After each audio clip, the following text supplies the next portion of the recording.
News Update. Good afternoon. Thanks for tuning in to NBC News Daily. I'm Abby Price with your Midday Ark-La-Miss update. Well, Republican candidate for governor Stephen Waguespack visited the KTVE studio Monday and discussed what he has planned for the state of Louisiana should he become governor. NBC 10's Valerie Moravi has more. People are tired of seeing their kids go to other states, drift to Texas or other states to go get jobs. They're sick of it. They're sick of seeing their schools morph into all these other things and not deliver the services they need for their families. People are sick and tired of seeing other states in the South win while we seem to tread water at best. Waguespack discusses his plans for the future of education in Louisiana.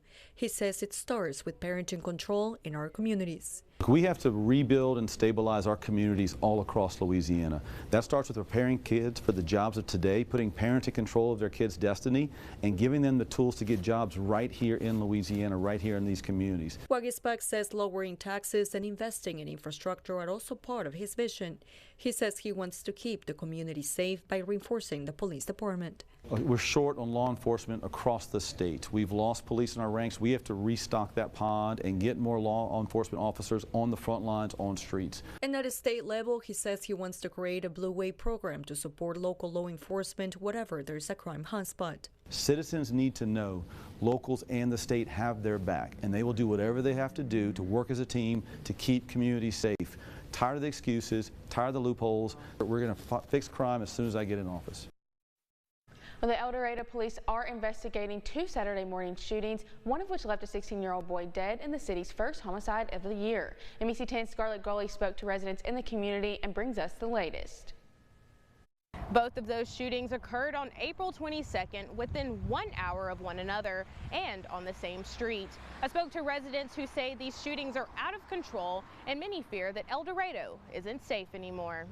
From everything I'm gathering, it seems like a lot of this stuff has been bubbling over for quite a while, and I just hope, and I know it's hard to say, but I hope cooler heads prevail and that no further retaliations are taking place so no one else has to lose their children. We're a small community, everyone knows everyone grew up together, we're all family basically, and I just want it to end.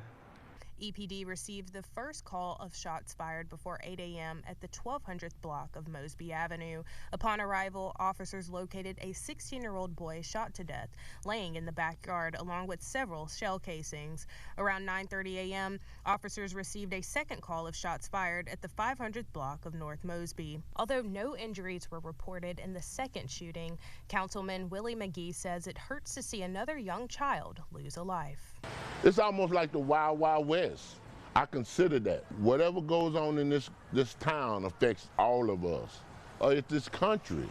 It affects all of us one way. I just saw the young man's father. It hurt my heart to see another young man lose his son.